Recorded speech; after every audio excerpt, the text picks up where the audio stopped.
आज हम छांदोग्य उपनिषद को प्रारंभ कर रहे हैं। छांदोग्य उपनिषद सामवेद की उपनिषद है। छंदों को जो गाते हैं उनसे संबंधित जो ग्रंथ है, विषय है, उसको कहते हैं छांदोग्य।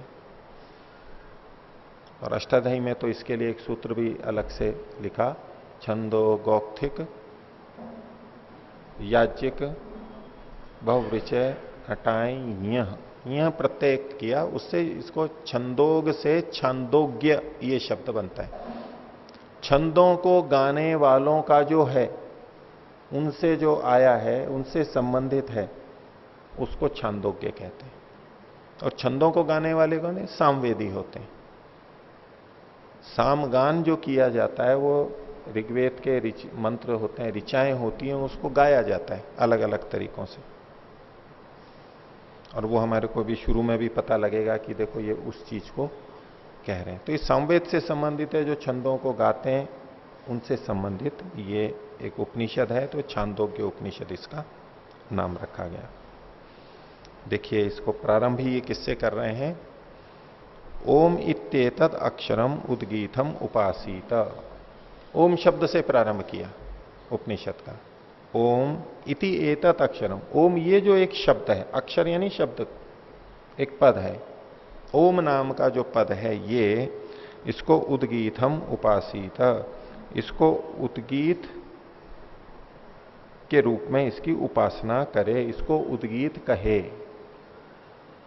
ओम को ही उद्गीत नाम से कहा गया। इसको उद्गीत का मतलब है मतलब ऊंचे रूप से उसका गान करना होता है, ऊंचे ऊंचे रूप में। अब वो ऊंचे रूप में वाणी से भी होता है और मन से भी होता है, दोनों तरह से होता है। तो ओम का हम जप करते हैं तो वाणी से भी होता है ऊंचे रूप में, मन से भी हो सकता है, लेकिन यहां पर गाने की बात है, ऊंचे रूप में, जोर से।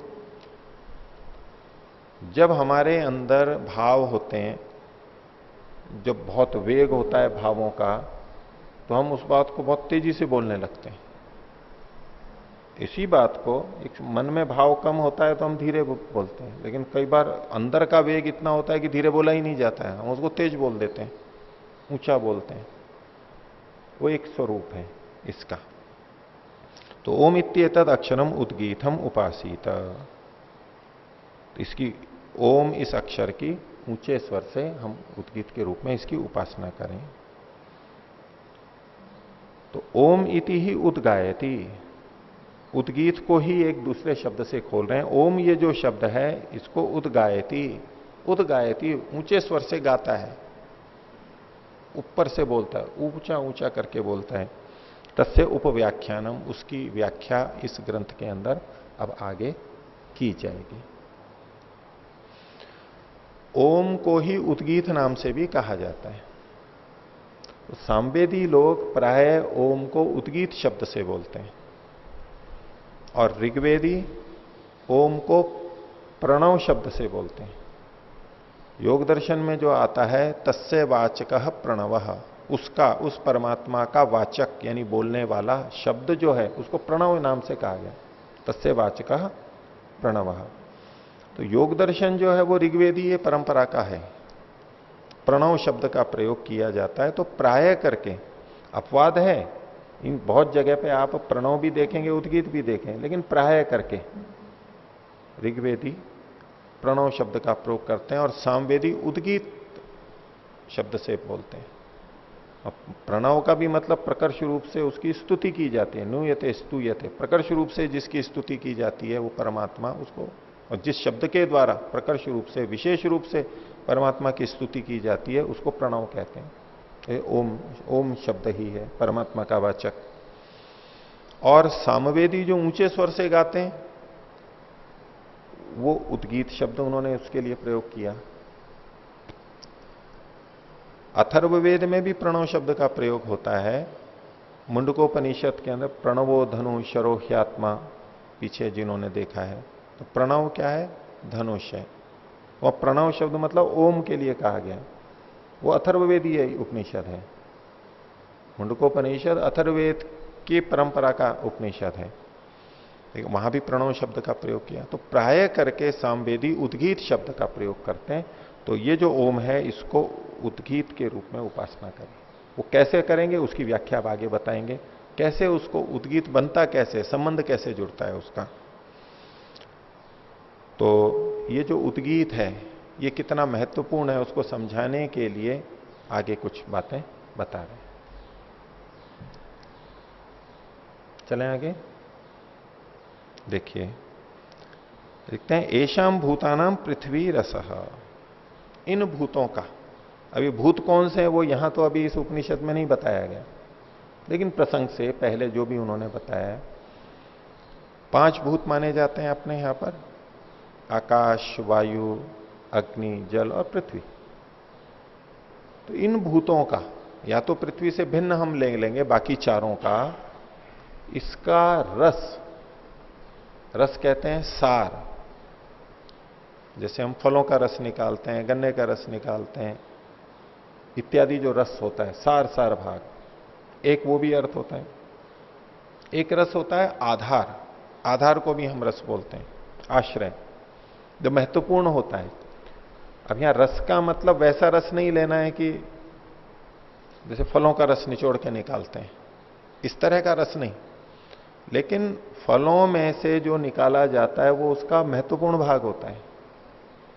गन्ने में से रस निकाला तो जो बचा वो उतना महत्वपूर्ण नहीं होता है, जितना हमने निकाला है वो उसका महत्वपूर्ण होता है। तो रस शब्द जिसको हमें महत्व देना हो, जो आश्रय होता है वो अधिक महत्वपूर्ण होता है, उसके लिए भी प्रयोग किया जाता है।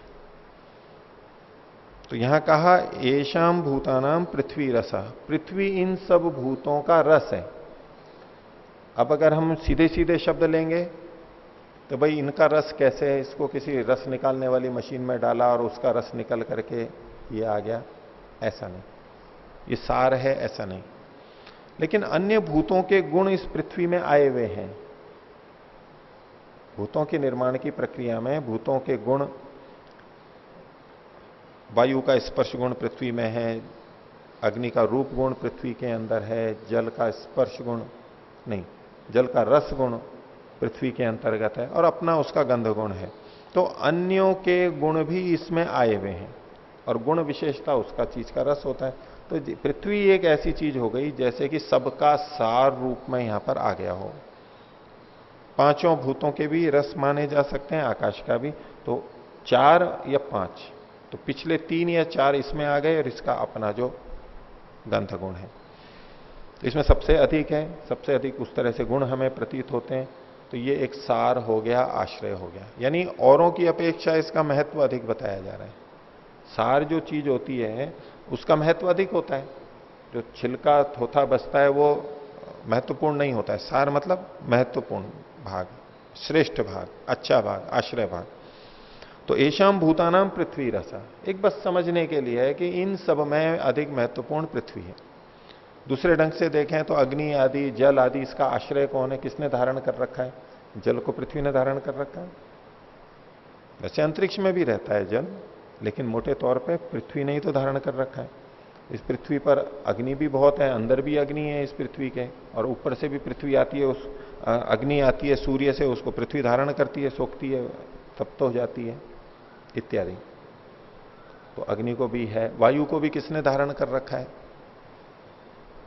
ऐसे तो मिट्टी के कणों के बीच में भी थोड़ी वायु होती है, और जो बाहर भी फैली हुई वायु है, वायुमंडल है, उसको, वायु को रोक किसने रखा है, धारण किसने कर रखा है? हम कहेंगे इस पृथ्वी ने कर रखा है।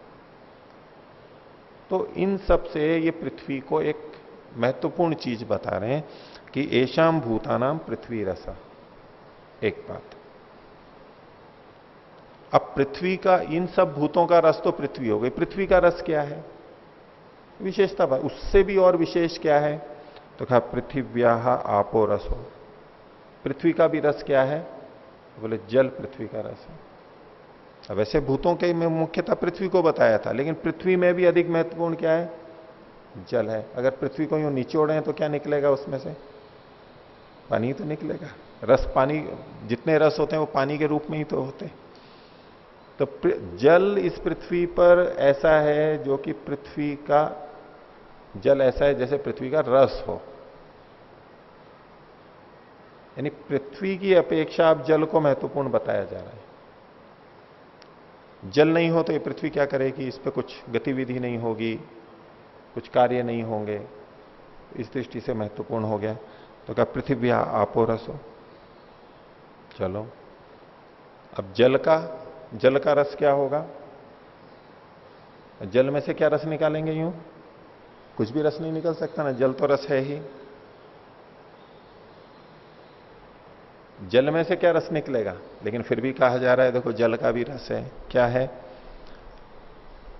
अपाम औषधयो रस। जलों का रस भी औषधियां हैं। औषधियां वो होती हैं जो जिनमें अन्न पैदा होता है, जो पकने के बाद में पेड़ समाप्त हो जाता है, जैसे गेहूं, चावल, चना, जौ, उड़द इत्यादि जो चीजें हैं। औषधियां कौन सी होती हैं? फल पाकांत होती हैं, फल के पक जाने पर जिनका अंत हो जाता है, सूख जाती हैं, उनको औषधियां कहते हैं। जितनी हमारी फसलें हैं या और भी बहुत सारे धान्य होते हैं, उनको औषधि के रूप में कहते हैं। अथवा और जैसे जड़ी बूटियां होती हैं, हम दवाई के रूप में जिनका प्रयोग करते हैं, उनको भी औषधि कह देते हैं। अब जल अधिक महत्वपूर्ण है या इस जल से उत्पन्न हुई हुई औषधियां ये अधिक महत्वपूर्ण है? तो औषधियां अधिक महत्वपूर्ण है, क्योंकि वो हमारे लिए और अधिक उपयोगी हो गई। तो महाभूतों में पृथ्वी अधिक महत्वपूर्ण है, रस का मतलब उससे अधिक महत्वपूर्ण, पृथ्वी से अधिक महत्वपूर्ण जल है, और जल से भी अधिक महत्वपूर्ण ये औषधियां हो गई। अब औषधियों का भी रस क्या है, उसमें भी क्या महत्वपूर्ण है? तो कहा औषधि नाम पुरुषो रस। पुरुष मतलब ये मनुष्य शरीर, ये जो शरीर बने हैं, ये औषधियों का भी सार क्या है? ये शरीर है। क्योंकि इन औषधियों को, वनस्पतियों को हम खाते हैं, अन्न को खाते हैं, उससे ये शरीर बनता है, उसके सार सार भाग से ये बनता है। तो उससे भी अधिक महत्वपूर्ण ये शरीर हो गया। एक एक करके उसकी महत्ता को बता रहे हैं। वास्तव में कोई रस नहीं है। अब औषधियों के रस को यूं निचोड़ें और निचोड़ें तो उसमें कोई पुरुष यानी मनुष्य बन जाएगा क्या? नहीं बनता। तो ये शब्द उस तरह से नहीं लगेंगे सीधे सीधे। वक्ता का तात्पर्य केवल इतना है कि उससे ये अधिक महत्वपूर्ण है, उससे ये बनते हैं। तो औषधियों का भी रस कौन है? पुरुष है, मनुष्य है। मनुष्यों के समय वैसे अन्य शरीर भी ले सकते हैं, लेकिन यहां पुरुष का मतलब मनुष्य शरीर को लेंगे। और पुरुष का, मनुष्य का रस क्या है? तो उन्होंने कहा वाग रसो। वाणी जो है, हम जो बोलते हैं, ये उसका रस है, सार है। क्योंकि शरीर में रहते हुए हम जो शरीर में गतिविधियां होती हैं, अन्न पक रहा है, पच रहा है, कार्य कर रहे हैं, जो भी कुछ कर रहे हैं, बहुत कुछ विचार कर रहे हैं, चिंतन कर रहे हैं, अब उसमें से सार क्या निकल रहा है? जो वाणी से बोला जा रहा है वो उसका सार ही तो है। किसी व्यक्ति का, मनुष्य का खासतौर से, मनुष्य तो मनन से ही मनुष्य कहलाता है। और वो मनन करता है, तो मनन करके उसने कैसा मनन किया वो कैसे पता लगेगा हमें? उसकी वाणी से पता लगेगा। वो मुंह से बोलने से भी होता है, लेखन में भी आए तो वो भी एक कह सकते हैं, लेकिन वाणी एक सबसे पहले हमारे बोलने में आता है वो। क्योंकि अंदर जैसा होता है उस तरह से फिर बोलने में आता है, वैसे विचार होते हैं। तो मनुष्य का, पुरुष का रस क्या हुआ? वाणी हुई। और वाणी के द्वारा हम कुछ ज्ञान को प्रस्तुत करते हैं, वाणी के द्वारा कुछ संदेश देते हैं, अपने भावों को दूसरे को बताते हैं। तो पुरुष का भी रस क्या हुआ? वाणी हुई। अब बोले वाणी का रस क्या है? अब वाणी तो बहुत सारी बोली जाती है, बहुत कुछ हम बोलते रहते हैं। वाणी में अच्छा भी बोलते हैं, बुरा भी बोलते हैं, उचित अनुचित बोलते हैं, बहुत कुछ बोलते हैं। उसका भी सार क्या है, मुख्य क्या है उसमें भी? तो उन्होंने कहा ऋचः वाक वाचः ऋग रसः। ऋक जो है वो वाणी का रस है। ऋक मतलब वैसे तो ऋग्वेद की ऋचाएं जो मंत्र होते हैं उनको भी ऋक बोलते हैं। और दूसरे शब्दों में कहेंगे तो जो उसमें स्तुति है, प्रशंसा है, वो उसका रस है। वाणी जो हम बोल रहे हैं उसमें दूसरे की जो स्तुति की जा रही है वो उसका रस है, उसका मुख्य भाग है। बाकी फालतू चीजें हैं उसमें, गौण है, उतनी मुख्य नहीं है। जो चीज जैसी है उसको वैसा बोलना, उसकी विशेषता को बताना, किसी की प्रशंसा करना, तो वाणी का रस भी, वाणी का सार भी, वाणी में भी जो महत्वपूर्ण बात है कि जो हम उसकी रिक रिक भाग है उसका, जो स्तुति की जा रही है, हम किसी वस्तु की स्तुति दूसरे के सामने करेंगे तो वह वाणी का सार है। हमने किसी से कितना भी कुछ सुना, हम ये देखते हैं इसने क्या क्या अच्छी बातें बताई कि इससे ये होगा, इससे ये होगा, वो जो सार भाग है, स्तुति है, प्रशंसा है, हमारा ध्यान भी उसी पर ही रहता है और उसी को हम ग्रहण करते हैं, उसी को सार रूप में ग्रहण करते हैं। अब उस बात को बताने के लिए जो और कुछ बोला गया है, कितने वाक्य बोले गए हैं, उस पर इतना ध्यान नहीं देते।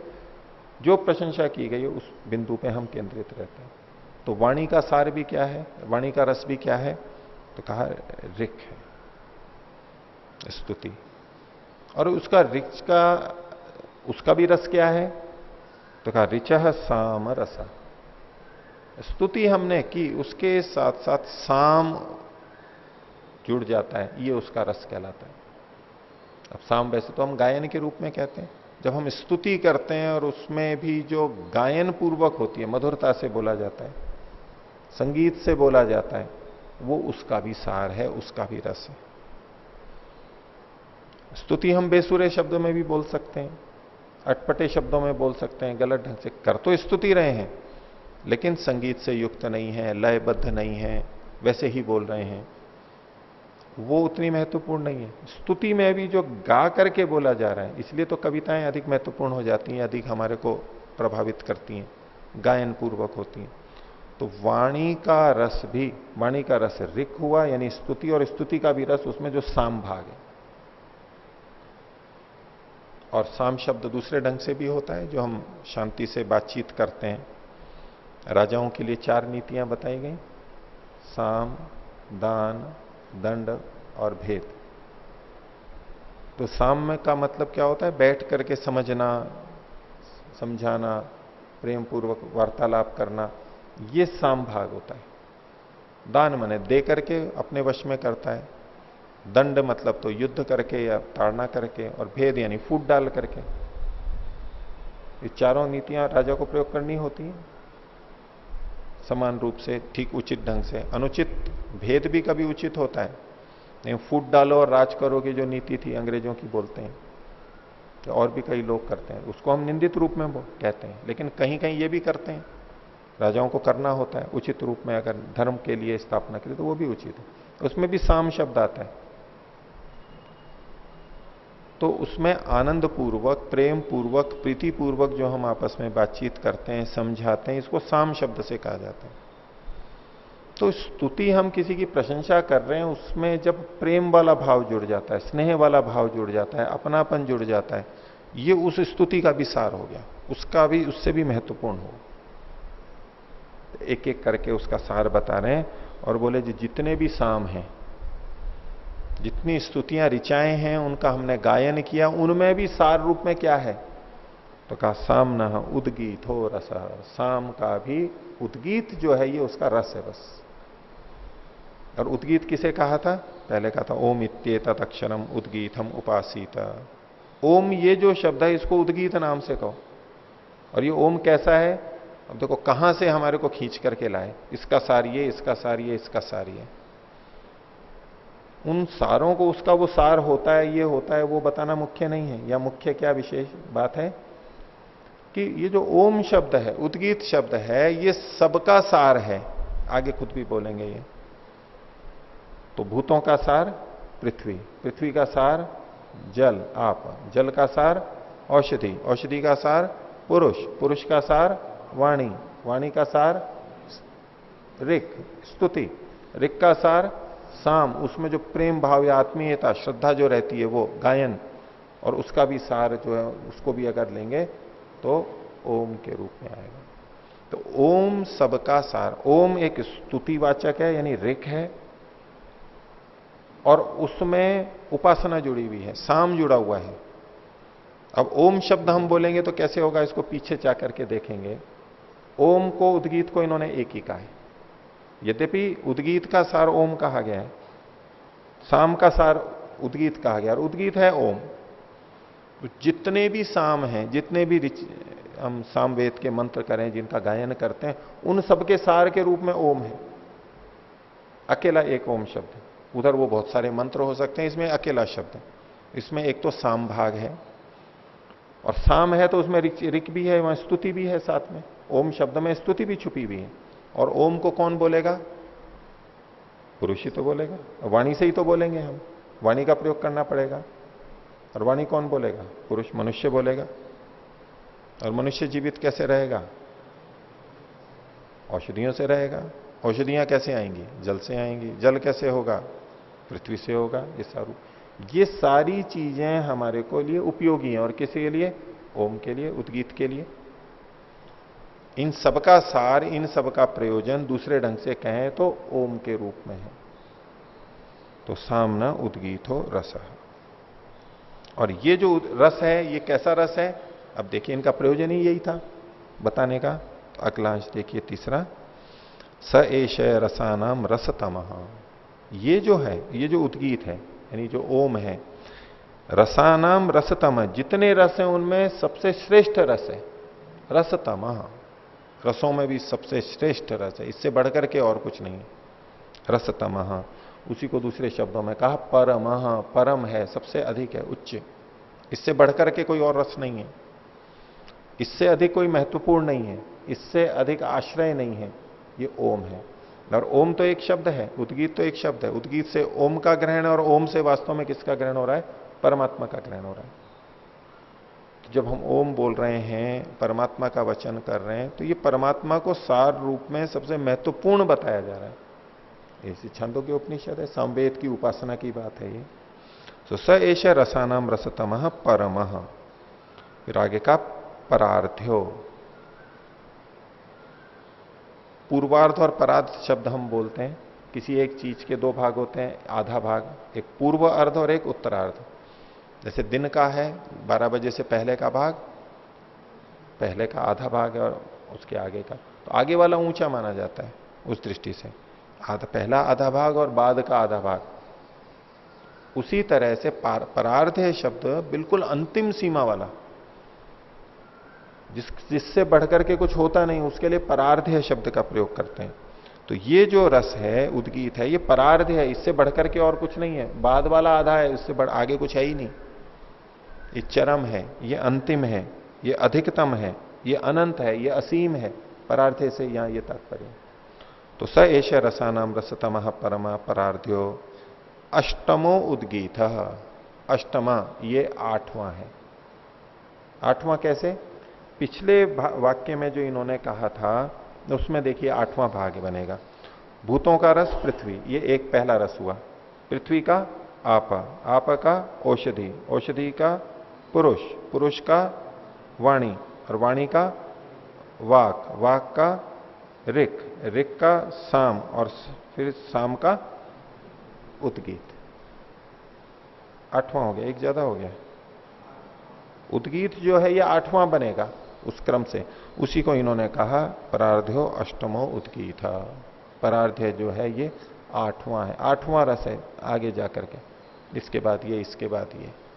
अब कोई इन 8 में से और कोई चीज भी डाल सकते हैं तो डालेगा, कर सकता है वो। 8 की जगह 16 भी कर सकता है, 12 भी कर सकता है, 4 में भी पूर्ति कर सकता है। एक समझाने का तरीका है, इन्होंने अपने ढंग से इस बात को बताया। कहना चाहते हैं कि ओम या उद्गीत है वो सबसे सूक्ष्म है। तो स एष रसानाम रसतमः परमा परार्ध्यो अष्टमो यद उद्गीत। ये ओम उद्गीत है, ये रसों का भी रस है। ठीक है, और पूछना है इसमें किसी को? बोलिए।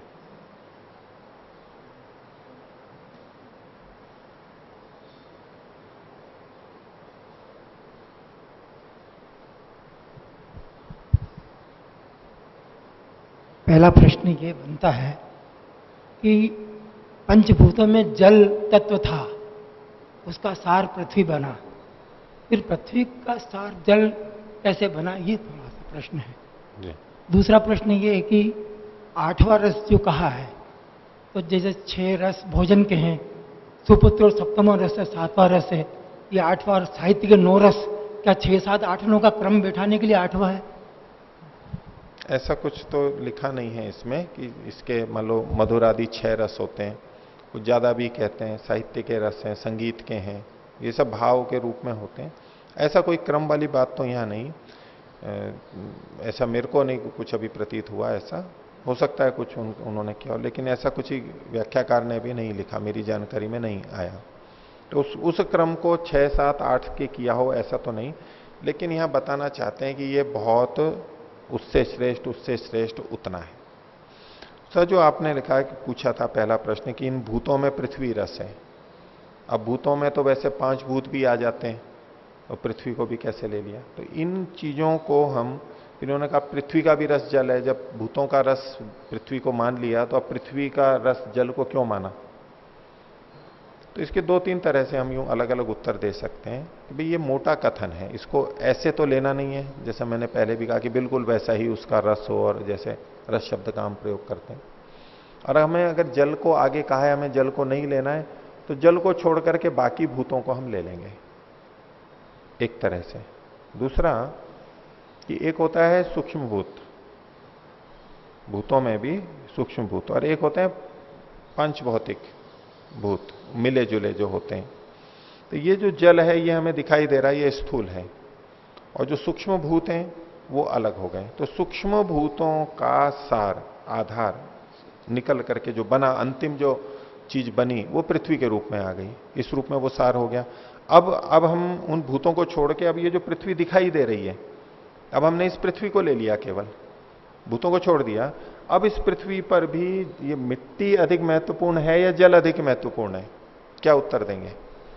अब एक दृष्टि से तो दोनों ही महत्वपूर्ण है, एक के बिना कोई रह नहीं सकते, लेकिन फिर भी अगर हम देखना चाहें तो पृथ्वी अधिक महत्वपूर्ण है, जल अधिक महत्वपूर्ण है, तो हम जल को अधिक महत्वपूर्ण कहते हैं। अब कोई इसमें वायु को भी ले सकता था, ये जोड़ते तो वायु को भी जोड़ते, लेकिन इनको कहां पुरुष तक पहुंचना था, वाणी तक पहुंचना था, ऋक और साम तक पहुंचना था। तो जल से औषधियों को ले लिया, औषधियों से फिर पुरुष को ले लिया, और फिर उसकी वाणी को ले लिया। इनको अंत में तो वाणी तक पहुंचना था, स्तुति और साम तक पहुंचना था, उद्गीत तक पहुंचना था। उसके लिए एक एक क्रम, इसको बहुत तर्क युक्ति से वैसे ये नहीं देखा जाता। ये क्या एक संकेतात्मक भाषा यहां प्रयोग की जाती है। ये एकदम जैसे विज्ञान की भाषा होती है या दर्शनों की भाषा होती है कि बिल्कुल इसका ये ऐसे इसका अर्थ नहीं लिया जाता है, वो लगेगा ही नहीं यहां पर। और उस तरह सोचेंगे तो हर जगह ही हमारे को लगेगा कि ये तो संगति नहीं लग रही है।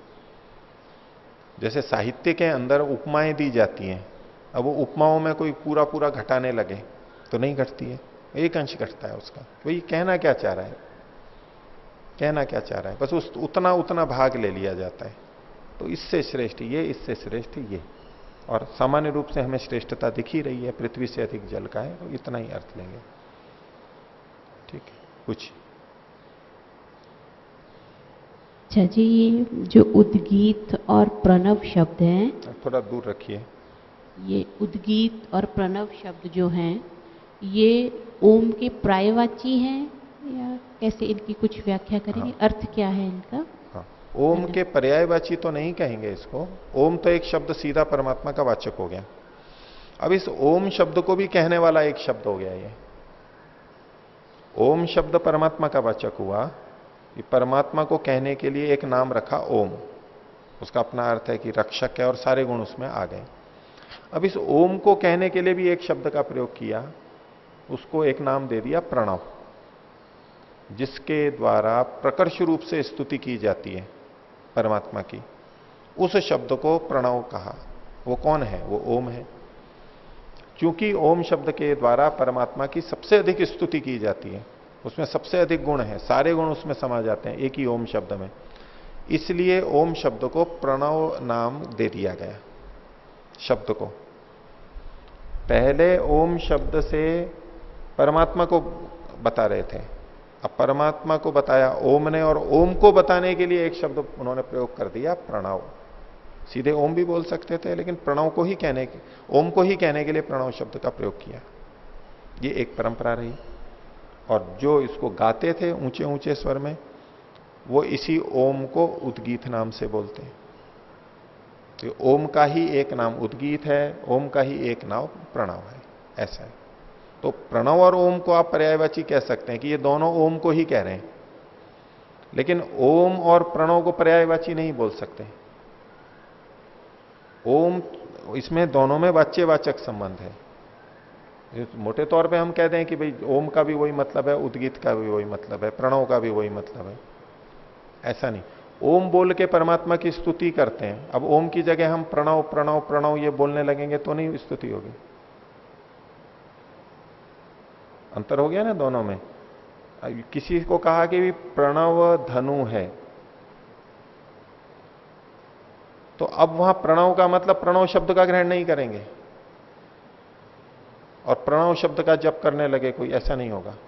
वहां प्रणव शब्द कहा गया है तो प्रणव शब्द ओम को कह रहा है, ओंकार को कह रहा है, उस ओम का जप होगा। ऐसे ही उद्गीत शब्द जो बोलेंगे तो ओम को छोड़ के हम उद्गीत उद्गीत बोलने लगेंगे, ऐसा नहीं है।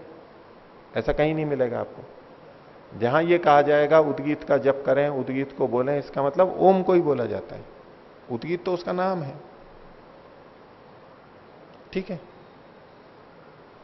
तो इस रूप में ये पर्यायवाची के नहीं कहा जाएगा। मोटे तौर पे हम कह देंगे भाई जो ओम है वही उद्गीत है, ये खुद भी बोलेंगे। जो ओम है वो उद्गीत है, जो उद्गीत है वो ओम है।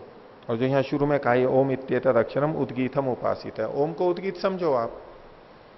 तो जितनी चीजें ऊंचे स्वर से गाई जाती हैं उनमें सबसे श्रेष्ठ, सबसे महत्वपूर्ण, सबसे ऊंचे रूप में गाने वाला ये ओम शब्द है। और भी चीजें ऊंचे गाई जा सकती हैं, गाई जाती हैं, लेकिन ये ओम सबसे अधिक गाया जाएगा, उसको ये सबसे अधिक महत्वपूर्ण मान करके चल रहे। ठीक, तो आगे देखिए।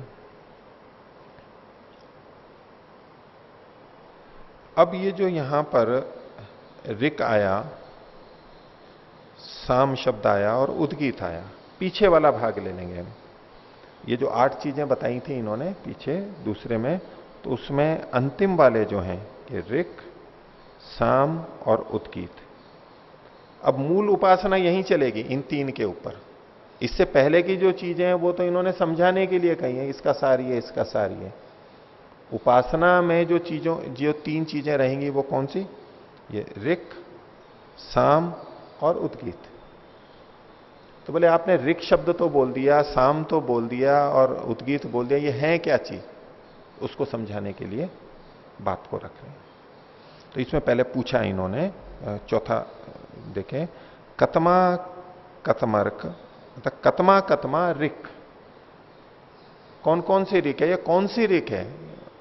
कौन से ऋक मतलब ये क्या चीज है? ऋक चूंकि स्त्रीलिंग है इसलिए कतमा कतमा बोल दिया इन्होंने। कतमत कतमत साम, कौन सा साम? साम है क्या चीज? साम चूंकि नपुंसकलिंग है इसलिए कतमत कतमत इन्होंने लिख दिया। और कतमा कथमा उद्गीत है, इति उद्गीत है ये पुल्लिंग में, इसलिए कतमा कतमा पुल्लिंग में शब्द प्रयोग कर दिया। इति विमृष्टम भवती, ये बात अभी सोचने की है, विचारने की है कि कौन सा होगा या कौन सा होगा। कौन सा कहने में अनेकों का ग्रहण हो जाता है, एक भी होता है तो भी इस तरह का प्रयोग होगा कि आखिर ये ऋक कौन कौन सी हैं। आपने ऋक को तो सार बताया, इसका साम बताया, फिर उद्गीत बताया, ये हैं कौन कौन से, तात्पर्य क्या है? ये तो शब्द आ गए केवल। तो उसको खोलने के लिए उन्होंने इसका उत्तर आगे दिया 5वें में। देखिए तो कहते हैं वागे वर्क, वाक एव ऋक, ये जो वाणी है यही ऋक है। पीछे जो इन्होंने कहा था पुरुष का रस क्या है? वाणी, और वाणी का रस क्या है? ऋक का। तो जितनी भी ऋक भाग है, ऋचाएं हैं, स्तुतियां हैं, वो वाणी रूपी तो हैं। वाणी है, वहां वाक्य है, कुछ ना कुछ है, बिना वाणी के नहीं हो पाता है। भाषा है वहां पर, कुछ वाक्य रचना है। तो कहा वाग एव ऋक, यहां ऋक का मतलब वाणी है, वाणी ही यहां पर ऋक है। और प्राण साम, साम क्या है? साम इसमें विद्यमान प्राण है। जैसे हमारे शरीर में प्राण होते हैं, प्राण हम जिससे हमारा जीवन चलता है, जीवन को बोलते हैं। शरीर और शरीर में स्थित प्राण, तो प्राण अधिक महत्वपूर्ण होता है। तो एक तो हुई वाणी, ऋचा, ऋक, और उस ऋचा में जो प्राण है, जैसे शरीर और शरीर में जो प्राण है, तो दोनों में महत्वपूर्ण प्राण होता है। बिना प्राण के शरीर का क्या महत्व है? ऐसे ही वाणी का प्राण क्या है? ये साम है। जो स्तुति बोली जाती है उसका प्राण क्या है? साम है। जो विशेष प्रकार का गायन है, मधुर ढंग से बोलना है, प्रेम पूर्वक बोलना है। अब हम किसी की प्रशंसा करें लेकिन वाणी उग्र हो, हमारी कठोर हो, रूक्ष हो, तो उसमें आनंद नहीं आएगा, मजा नहीं आएगा। वो प्राण ही नहीं है, जैसे निष्प्राण जैसा हुआ। वो ऐसी स्तुति हो गई जिसमें कोई प्राण ही नहीं है। ये शब्द तो बोल रहे हैं हम, लेकिन प्राण नहीं है उसमें। ये शरीर तो है, वो मरा हुआ है, उसमें प्राण ही नहीं है। तो ऐसे ही अगर प्राण से रहित, साम से रहित वाणी होगी, साम से रहित यदि ऋक होगी, यानी प्राण से रहित वाक होगी, वाणी जो होगी उसमें साम नहीं है। वाक और साम तो, वाक और ऋक तो एक ही हो गए। अब इसमें अगर साम नहीं है, मधुरता नहीं है, गायन नहीं है, तो वो मरे हुए के जैसा है। तो प्राण साम तो चीज हो गई। आगे कहा ओम इत्येतत् अक्षरम उद्गीत। और उद्गीत क्या है? ओम इत्येतत् अक्षरम। ये जो ओम नाम का अक्षर है यही तो उद्गीत है। प्रारंभ में भी कहा था ओम इत्येतत् अक्षरम उद्गीतम उपासीत। हमारे यहां पर उपासना में ओम शब्द का बहुत अधिक महत्व है। उपासना ओम शब्द से की जाती है। अन्य शब्द भी प्रयोग होते हैं, अन्य स्तुतियां भी हैं, लेकिन ओम का सबसे बढ़कर के महत्व है। और इसको वैदिक धर्मी और उसके विभिन्न मत संप्रदाय, उसमें सब जगह इस ओम शब्द का बहुत महत्व है। सभी जगह कहीं ना कहीं मिलेगा। जैनियों में भी ओम शब्द बोलते हैं, ओम की ध्वनि करते हैं, ओंकार करते हैं। और अन्यों में भी एक आमीन शब्द बोलते हैं, आमीन आमीन, वो ओम का ही बिगड़ा हुआ रूप है।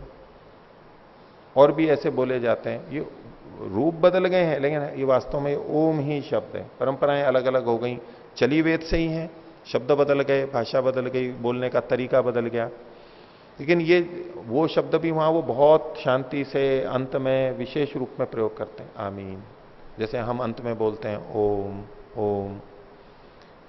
तो ये ओम शब्द सबसे महत्वपूर्ण, ओम उद्गीत है, यही सार रूप में है। तो साम, प्राण है साम इत्येतत् अक्षरम उद्गीत। आगे देखिए,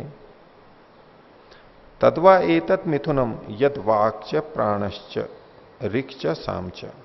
ये दोनों जोड़े हैं। कौन से? वाक्च प्राणम च, वाणी और प्राण। वाणी जो भाषा हम बोल रहे हैं और उसमें जो ये प्राण तत्व है, जीवन है। कई बार भाषा बोली जाती है लेकिन भाषा में, वाणी में प्राण नहीं होता है, दम नहीं होता है, भाव नहीं होता है। दूसरे शब्दों में कहें तो बिना भाव के शब्द बोले जा रहे हैं। तो वाणी और प्राण ये दोनों जोड़े हैं, एक के बिना दूसरे का काम नहीं चलता है। भावना शब्दों से प्रकट होती है, वाणी से, और वाणी के साथ साथ प्राण भी होना चाहिए। दोनों जोड़े, दोनों आवश्यक है। और आगे कहा ऋक्च सामच, जो ऋग्वेद के मंत्र हैं उनको बोला जाता है, साम को उन्हीं पे ही बोला जाता है, ऋचाओं का प्रयोग करके गायन किया जाता है। ऋचाएं नहीं होंगी तो सामगान क्या करेंगे? और केवल ऋचाएं होंगी, साम नहीं होगा तो भी उसमें कोई आनंद नहीं आएगा। और ऐसे तो ये दोनों साथ साथ रहते हैं, इनके जोड़े हैं।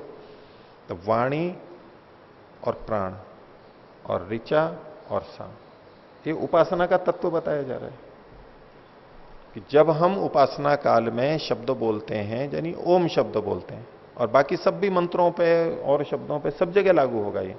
वो शब्द है, वाणी है, वाणी के साथ साथ प्राण भी होना चाहिए, भाव भी होना चाहिए। तज्जपस तदर्थ भावनम। ऋचा है तो साम भी होना चाहिए, उसमें माधुर्य भी आना चाहिए, गायन भी होना चाहिए। आगे देखिए,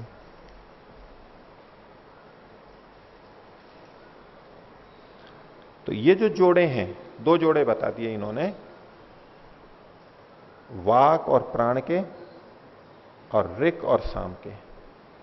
वैसे इन दोनों को ही समझाया भाई, वाक ही तो साम, वाक ही तो ऋक है और प्राण ये साम है। एक दूसरे को बताया लेकिन अलग अलग करके देखा तो ऋक और साम और वाक और प्राण, बात एक ही है, लेकिन दो जोड़े बता दिए अलग अलग दृष्टि से। आगे का तदेतत् मिथुनम, ओम इत्येतत् अक्षरे संसृज्यते। ये जो मिथुन है, ये जो जोड़े हैं, ये कहां पर आकर के जुड़ते हैं?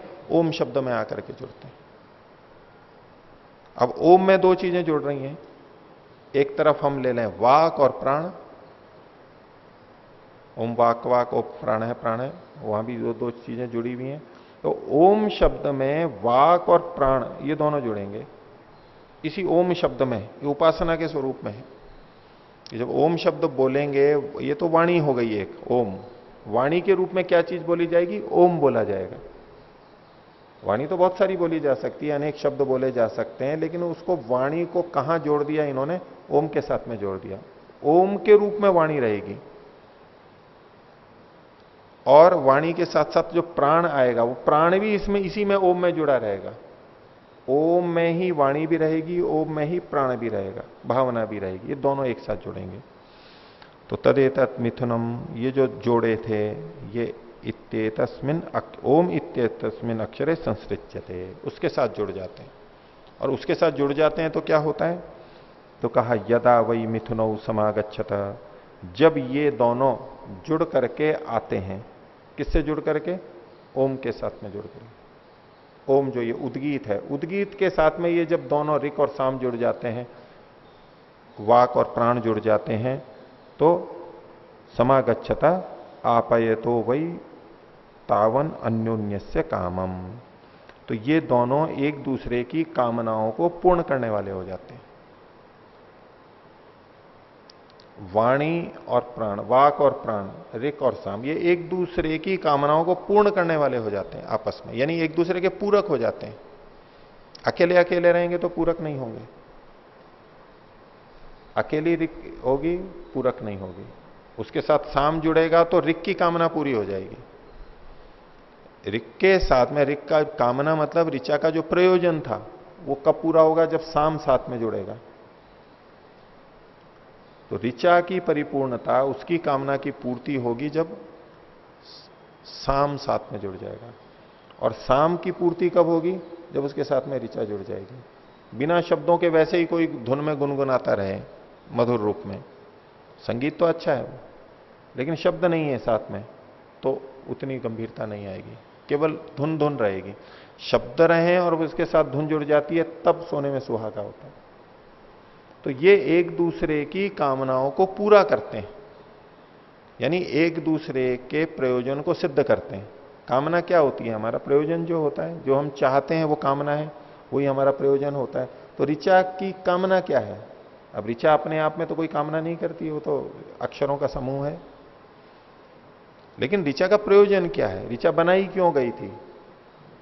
उसकी पूर्ति कब होगी? जब साम साथ में जुड़ जाएगा। और गायन किस लिए किया जा रहा है? भी कुछ भाव का अभिव्यक्ति होगी, शब्द आएंगे, तो संगीत तब परिपूर्ण होगा जब उसके साथ में शब्द भी जुड़ जाते हैं, विशेष शब्द जुड़ जाते हैं। तो ओम के साथ में जब ये दोनों शब्द और अर्थ, शब्द और भावना, वाणी और प्राण, ये दोनों जब जुड़ जाते हैं, तो ये एक दूसरे की कामनाओं को पूरा करने वाले हो जाते हैं, एक दूसरे के पूरक होते हैं, सहायक होते हैं। आपयतो वही तावन अन्योन्यस्य कामम आपयत, अन्योन्यस्य कामम आपयत, ये आपस में एक दूसरे की कामनाओं को समृद्ध करते हैं, पूरा करते हैं, प्राप्त कराते हैं। इस पंक्ति का तात्पर्य स्त्री पुरुष के संदर्भ में भी लिया गया है, व्याख्याकारों ने किया है, लेकिन ये स्त्री पुरुष के संबंध में सीधे नहीं है, ये प्रसंग स्त्री पुरुष का नहीं है। स्त्री पुरुष दोनों एक दूसरे की कामना को पूर्ति करते हैं, गृहस्थ में जाते हैं। दोनों अपूर्ण है, वो एक प्रक्रिया है।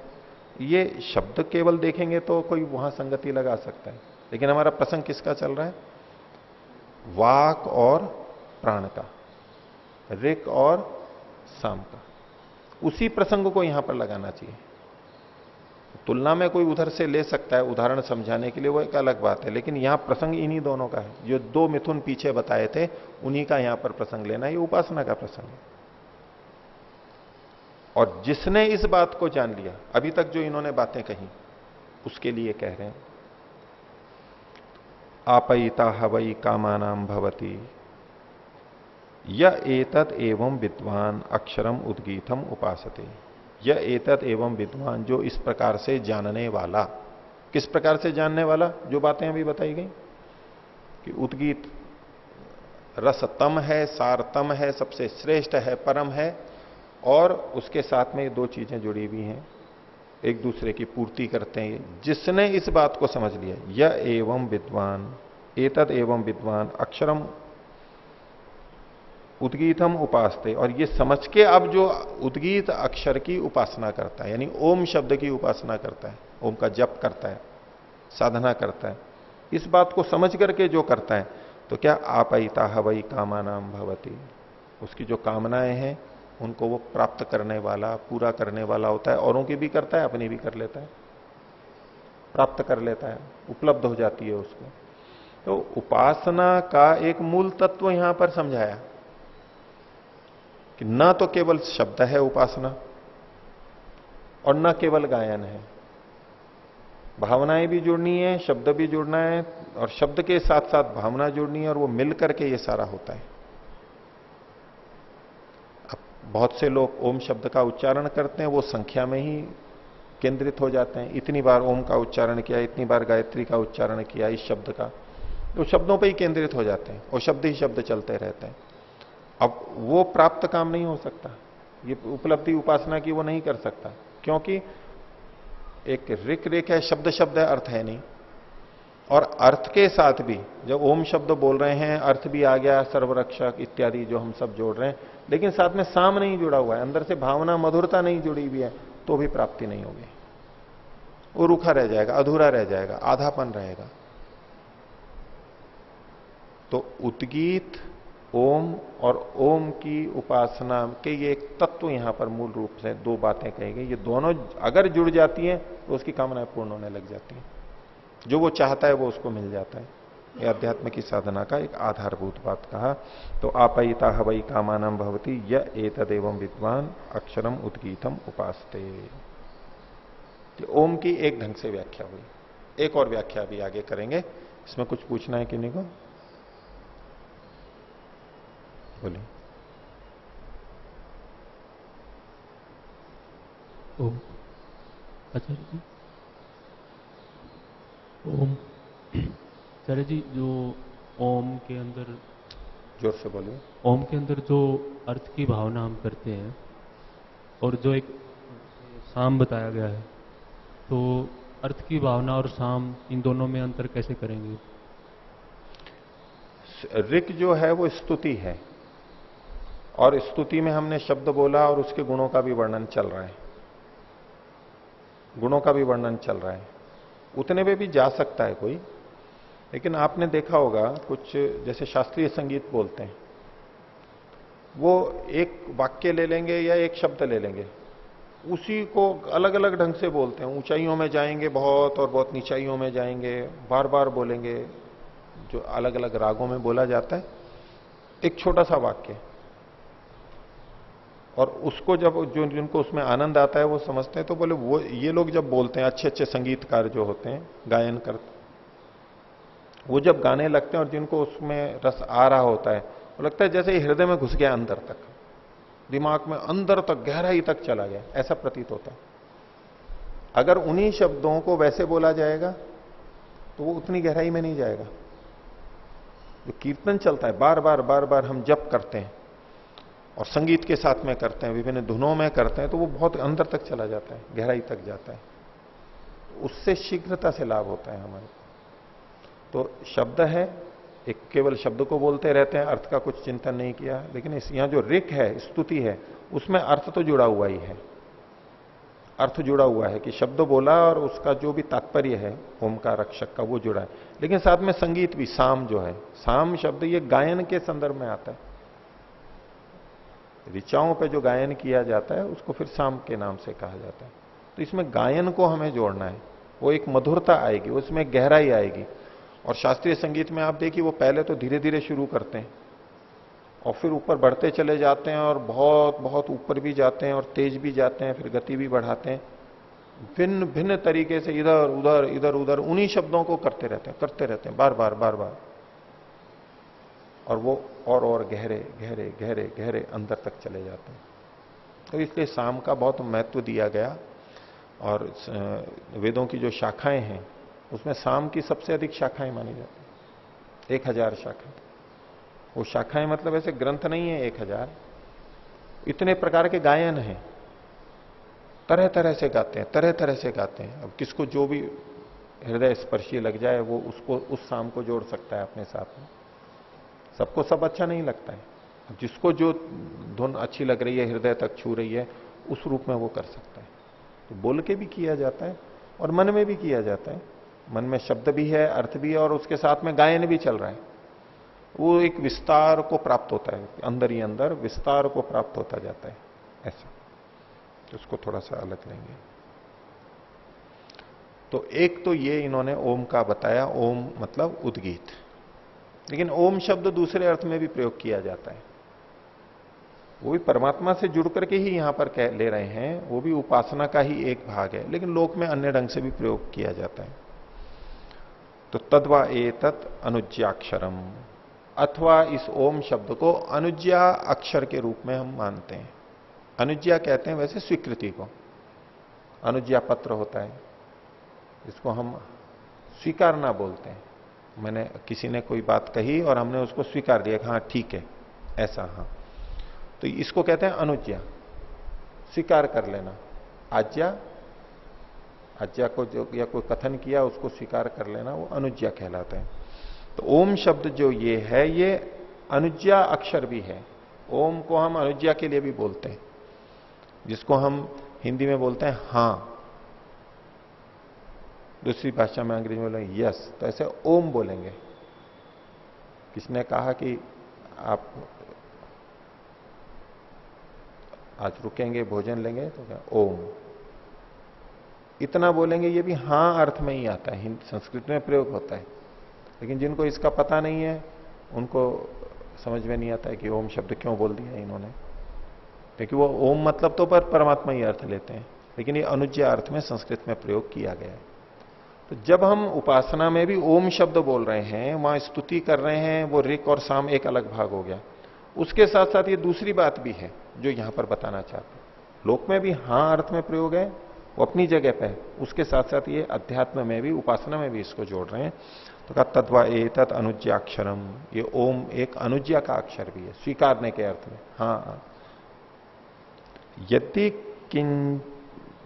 किंच अनुजानाति ओम इत्येवम तद आह, जो कोई अनुजानाति, जानता है मैंने पीछे पीछे जानता है, किसी ने कुछ कहा और उसके पीछे पीछे कहा ठीक है ऐसा है, तो वो ओम इति तद आह, वो ओम इस शब्द का प्रयोग करता है।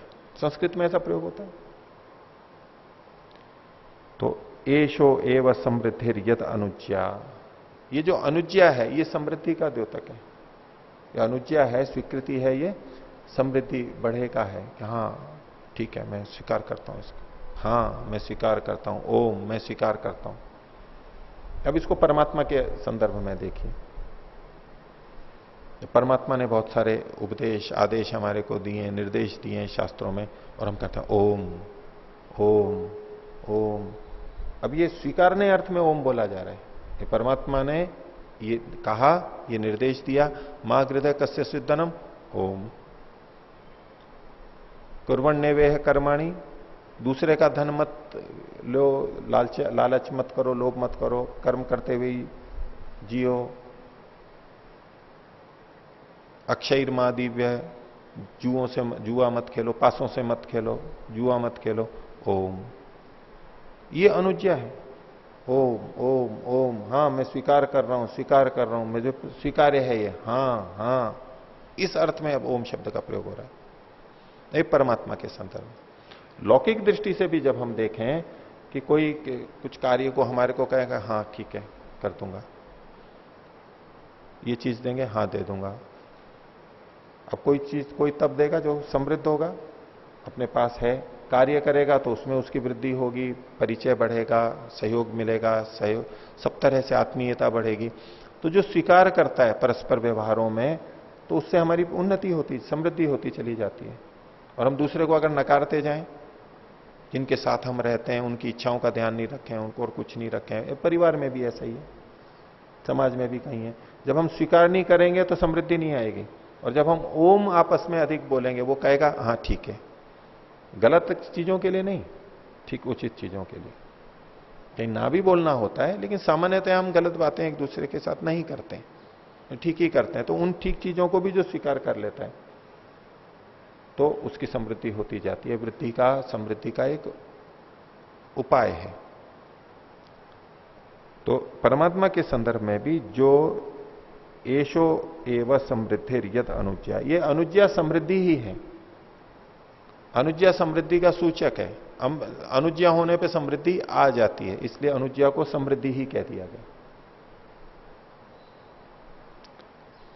समर्थयिता हवई कामानाम भवती, ये जो है कामनाओं को बढ़ाने वाला होता है, पूरा करने वाला होता है। कामनाओं की समृद्धि यही है कि कामनाओं की पूर्ति हो जाए। ये कामनाओं को बढ़ाने वाला मतलब वो भी नहीं अर्थ होता है कि कामनाएं बढ़ती जाएं और हम परेशान हो जाएं, उस अर्थ में नहीं है। यहां पर हम हां करेंगे तो कामना बढ़ेगी, वो कामना बढ़ेगी तो जितनी जितनी कामना बढ़ेगी उतना उतना हम दुखी होंगे। अध्यात्म में तो इसको गलत माना जाता है, जितनी कामना है वो उतना संकट, उतनी झंझट, उतना बंधन। उस अर्थ में यहां पर नहीं है।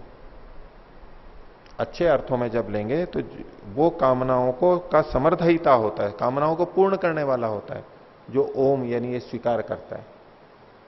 जो परमात्मा की आज्ञाओं को ओम करके स्वीकार लेता है वो अपनी कामनाओं को पूर्ण कर लेता है, उसकी कामनाएं पूर्ण हो पाती हैं। और नकार देंगे परमात्मा की बातों को, ईश्वर के आदेश को, वेद की आज्ञा को हम नकारते जाएंगे और कामना तो पूर्ति हम करना ही चाहते हैं अपनी, और कामनाएं पूर्ति नहीं होंगी। हमारी कामना क्या है? दुख की निवृत्ति, सुख की प्राप्ति। दुखों की पूर्ण निवृत्ति हम चाहते हैं, और यदि हम उस आज्ञा को ओम के रूप में स्वीकार नहीं करते हैं तो हम कितना भी प्रयत्न करते रहे हमारी कामनाओं की समृद्धि नहीं होगी, यानी कामनाएं पूर्ण नहीं होंगी। हम चलते तो रहेंगे लेकिन पहुंचेंगे नहीं। जैसे कोई रुग्ण व्यक्ति चिकित्सक की बात स्वीकार कर लेता है, योग्य चिकित्सक है तो उसके अनुसार चलता है तो उसकी कामना पूर्ति हो जाएगी, रोग दूर हो जाएगा। अब कोई वहां तो मना करता रहे, चिकित्सक जो कहे वो नहीं, मैं तो अपने ढंग से ही करूंगा, वो करता तो रहेगा, इच्छा उसकी भी है कि रोग दूर हो जाए, लेकिन उसके रोग दूर नहीं होगा, बहुत मुश्किल होगी, इधर उधर भटकेगा, रोग पुराना हो जाएगा, मर भी सकता है वो। लेकिन जानकार की बात को जब हम स्वीकार कर लेते हैं, आप्त की बात को स्वीकार कर लेते हैं, ऋषि की, वेद की बात को स्वीकार कर लेते हैं, तो जो हम चाहते हैं वो हमारे को हो जाता है, क्योंकि वो हमारे हित के लिए ही बोल रहे हैं। हमारी कामनाओं की पूर्ति कैसे हो, मनुष्य जीवन सफल कैसे हो, आत्मा जो चाहता है वो कैसे हो, यही तो उन्होंने बता रखा है। पृथ्वी पर जीने का तरीका क्या हो, यही तो उन्होंने बता रखा है। तो जब हम ओम करके स्वीकार कर लेते हैं तो हम समृद्ध होते जाते हैं। ये समृद्धि का सूचक है। जितना जितना हम स्वीकार करते जाएंगे उतने उतने हम समृद्ध होते जाएंगे, बढ़ते चले जाएंगे और हमारी कामनाएं पूर्ण हो जाएंगी, नहीं तो कामनाएं भटकते रहेंगे। दूसरे ढंग से हम देखते हैं तो लगता है कि ये बंधन, ये नियम बना दिया, ये नियम बना दिया, यम नियम का पालन करो, ये उपदेश दिया, ये तो नकारते हैं हम उसको।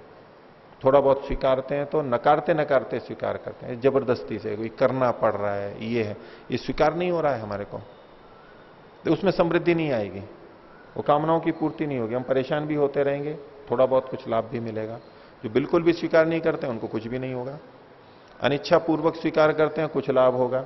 लेकिन स्वीकार करके ओम कह के जब हम उसको अपना कि ये मेरे हित के लिए है, हमारे को, मेरे को बढ़ाने के लिए है, ये भाव जब आ जाता है तब हम कहते हैं ओम, हाँ ठीक है, ये ठीक है, ये बहुत समर्पण की भावना उसमें उत्पन्न हो गई। तो ओम शब्द का प्रयोग इस संदर्भ में भी होता है अनुज्ञा के अर्थ में। तो समर्थयिता हवई कामानाम भवती, अपनी कामनाओं को बढ़ाने वाला यानी पूर्ण करने वाला हो जाता है। कौन? यह एतद एवं विद्वान अक्षरम उद्गीतम उपासते, जो ये विद्वान, इसको जानने वाला अक्षर उद्गीत की यानी ओम की उपासना करता है। ओम की उपासना कैसे कर रहा है? अनुज्ञा के रूप में। दो तरीके बताए ओम के। पीछे वाला ओम क्या था? स्तुति और साथ में साम, ऋक और साम, वाक और प्राण, भावना को जोड़ के, वो भी एक तरीका है, और उसके साथ साथ ये भी तरीका है, ये भी एक तरह का समर्पण है, ये एक तरह से ईश्वर प्रणिधान है, स्वीकार कर लेना। तो जो ऐसा कर लेता है वो अपनी कामनाओं को पूर्ण कर लेता है, उसको, उसकी उन्नति हो जाती है, वो दूसरों को आप्तकाम हो जाता है, जो पाना है वो पा लिया। प्रणव तो नहीं। ओ